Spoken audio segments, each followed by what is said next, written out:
वैदिक पर्सपेक्टिव के इस YouTube चैनल को सब्सक्राइब करें, वीडियो को लाइक व शेयर करें। ओम प्रशंसा गोषु अग्न्यम कीड़म सत सर्धः मारुतम जंभे रसस्य वावृधि। प्रशंसा करो भली भांति गम्याओं में अग्नि की, क्रीड़ा करने वाले की, जो बल है मरुतों का। विनाश में रस का भली भांति अभिवर्धन करता हूँ। यह मंत्र ऋग्वेद के प्रथम मंडल के 37वें सूक्त का पंचम मंत्र है। यानी ऐसे जो वेद मंत्र हैं उनको हम समझें गंभीरता से, और गंभीरता से समझते हुए बुद्धिमत्ता पूर्वक हम अपनी बुद्धि, मेधा और दिमाग और विवेक का प्रयोग करते हुए समाज में लागू करें यह व्यवस्था। किंतु प्रायः समाज सुधारक और सरकारें अपने प्रशासन के अंतर्गत पाए जाने वाले लोगों की प्रवृत्तियों का रोना रोते रहते हैं। उनका कोई सकारात्मक उपयोग करने के विषय में नहीं सोचते। इस कारण मानव संसाधनों का दुरुपयोग उग्रवाद, आतंकवाद और अंडरवर्ल्ड में हो रहा है। आज हम देखते हैं वर्तमान समय में सही गाइडेंस नहीं दी जा रही है। यदि सही गाइडेंस दी जाए तो इस विश्व का कुछ और ही नक्शा होगा। आज हम देखते हैं आज के समय में जो विश्व ने पीढ़ी को विभाजित किया है, जनरेशन को विभाजित किया है, और उनका व्यक्ति उसी प्रकार लाभ ले और उनको उसी प्रकार कार्य सौंपे तो ही समाज का उत्थान होगा।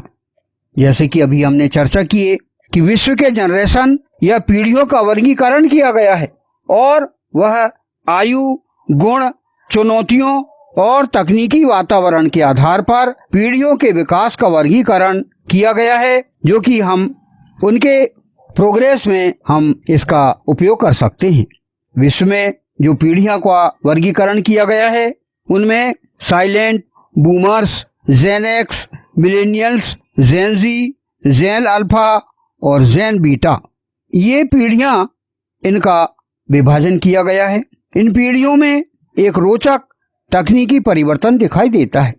हम यहाँ पर इन पीढ़ियों का विवरण इसलिए दे रहे हैं, इन पीढ़ियों पर हम वार्ता इसलिए कर रहे हैं, इसलिए चर्चा कर रहे हैं कि आज यही देश को, विश्व को परिवर्तन की दिशा दे रहे हैं। अतः यदि इनमें कोई मरुत स्वभाव के हैं, चंचल मनोवृत्ति वाले हों या जो झाड़ू प्रवृत्ति के हों, तो उन्हें हम सही दिशा दे सकें। यह काम है विश्व के विद्वज्जनों का, विश्व के मेधावी लोगों का, और राजनीतिक जो हमारे विश्व के इंटेलिजेंस हैं और समझदार लोग हैं, उनका यह कार्य है कि वो आज के युवा पीढ़ी को सही दिशा दें और उनका सही निर्माण करें। आज के युवा कल के राष्ट्रपति, कल के प्रधानमंत्री और कल के राष्ट्र के नायक और विश्व के नायक माने जाते हैं।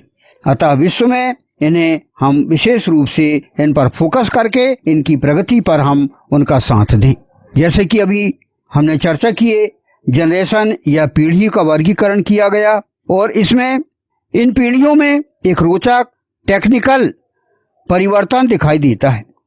तो उसमें पहले रेडियो प्रिंट, फिर टेलीविज़न, फिर कंप्यूटर, फिर इंटरनेट, फिर स्मार्टफोन, फिर एआई और एआई सहजीवी समाज, इस जनरेशन अर्थात इस पीढ़ी का यहाँ पर टेक्निकल परिवर्तन है वह होते रहता है। और इसी कारण जेन जी, जेन अल्फा और जेन बीटा को समझने के लिए केवल उम्र देखना पर्याप्त नहीं है। इनके डिजिटल वातावरण, इनके परिवार, इनकी शिक्षा और सामाजिक परिस्थितियों को भी देखना अति आवश्यक है। इस प्रकार हम सभी आज विश्व में बनाई गई हैं 8 प्रकार की पीढ़ियां। इन 8 पीढ़ियों का हम विवरण हम देखते हैं कि किस प्रकार यहाँ पर प्राप्त हुआ है।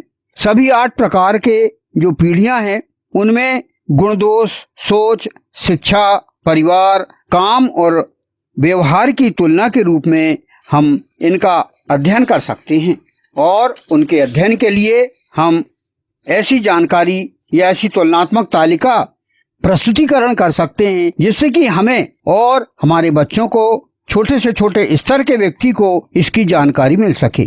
आज हम देख रहे हैं कि जेनजी, जेन अल्फा, इनका अधिक से अधिक प्रभुत्व हो रहा है, तो इनको हम सही दिशा दें और इनका हम साथ दें।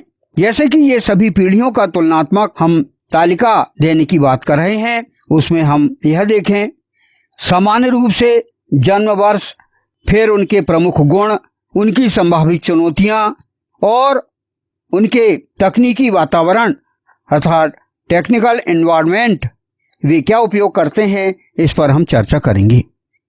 विश्व में 8 प्रकार की पीढ़ियों का वर्गीकरण किया गया है, जिसमें ग्रेटेस्ट जनरेशन प्रथम क्रम पर, द्वितीय क्रम पर है साइलेंट जनरेशन, तृतीय क्रम पर है बेबी बूमर्स, अगले क्रम पर है जेन एक्स, फिर है मिलेनियल्स या जेन वाई, फिर है जेन जी और फिर जेन अल्फा और जेन बीटा। ये जो है हम उनके आयु के आधार पर हम वर्गीकरण कर सकते हैं कि सामान्यतः हम उनके जन्म वर्ष के आधार पर हम उनका वर्गीकरण करते हैं। तो जो हमें तालिका प्राप्त हुई है और उसका हम चर्चा करते हैं। प्रथम क्रम की जो ग्रेटेस्ट जनरेशन पीढ़ी है, उनका सामान्य जन्म वर्ष है 1901 से 1927 के बीच में। और इनके गुणों की हम जानकारी लें कि इनके गुण क्या होते हैं। ये त्यागी, धैर्यवान, अनुशासित और कर्तव्यपरायण होते हैं। इनके जो संभावित चुनौतियां हुई हैं, उनमें कठोरता, परंपरावाद, यह चुनौतियां मिली हैं। फिर इन्होंने उस समय तकनीकी वातावरण के अंतर्गत जो जीवन जिया है, उनमें रेडियो और प्रिंट के आधार पर, जो प्रिंट मीडिया के आधार पर उन्होंने अपना जीवन बिताया है। रेडियो सुना है उन्होंने, रेडियो के आधार पर उन्होंने अपना जीवन बिताया, और प्रिंट मीडिया अर्थात समाचार पत्र और प्रिंट उपन्यास, समाचार पत्र और लेखन शैली के आधार पर। तो ये थे ग्रेटेस्ट जनरेशन, जो कि 1901 से 1927 के बीच में वर्गीकृत की गई है।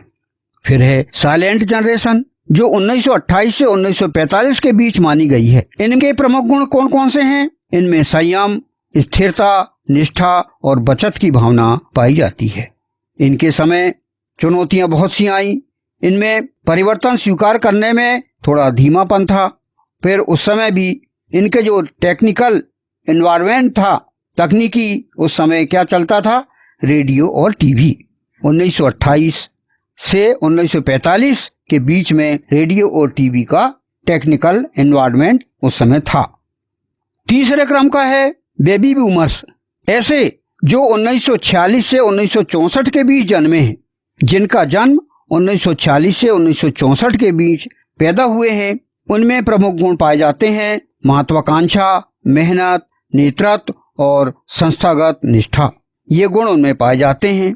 उनके समय चुनौतियां क्या थी? पदों की पाने की और अपनी स्थिति पर अधिक जोर दिया उन्होंने।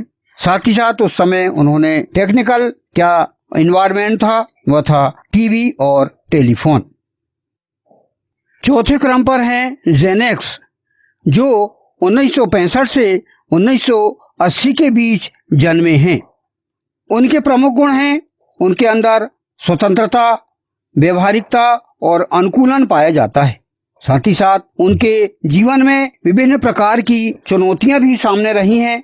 उनमें संस्थाओं पर अविश्वास और अलगाव रहा ऐसी पीढ़ियों में। इस प्रकार उस समय तकनीकी वातावरण के अंतर्गत जो टेक्निकल एनवायरनमेंट उस समय था, वह था पीसी अर्थात पर्सनल कंप्यूटर, और शुरुआत वहां पर इंटरनेट हुआ था। इंटरनेट का जमाना प्रारंभ ही हुआ था 1965 से 1980 के मध्य। तो ऐसे लोग जेन एक्स कहलाते हैं। पांचवें हैं मिलेनियल्स, जिन्हें जेन वाई भी कहा जाता है, और ऐसे लोग 1981 से 1996 के मध्य जन्मे हैं। ऐसी पीढ़ी जो 1981 से 1996 के मध्य जन्मे हैं, और उनके प्रमुख गुण पाए जाते हैं सहयोग, शिक्षा, डिजिटल अनुकूलन और उद्यमिता। उनके जीवन में अनेक चुनौतियां आई। उनमें आर्थिक दबाव रहा और नौकरी की उस समय अस्थिरता थी। वहां पर उनको इस प्रकार का सामना करना पड़ा। टेक्निकल वातावरण के अंतर्गत इस समय इंटरनेट और मोबाइल प्रारंभ हो चुका था।